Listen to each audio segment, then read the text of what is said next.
tayo. Thank you. Libre na naman ako. Nagagalit yung mga aso. Ayan, gusto po. Oy, tama na yan. Binigyan na nga tayo ng ulam. Nagagalit pa kayo. Oy, alis kayo dyan. Alis. O, ayan. Gusto po ang kukulit ng mga manok. Tsaka ang mga aso ko. Ay! Mamaya at nag-a-assist ako. Ayan, meron na naman kami mga labs ulam. Ito oh. Mamaya nga tatanggalin ko. Ay!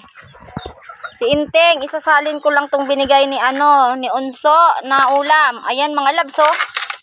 Bigay ng aking bayaw. Oh, ha, dami eh.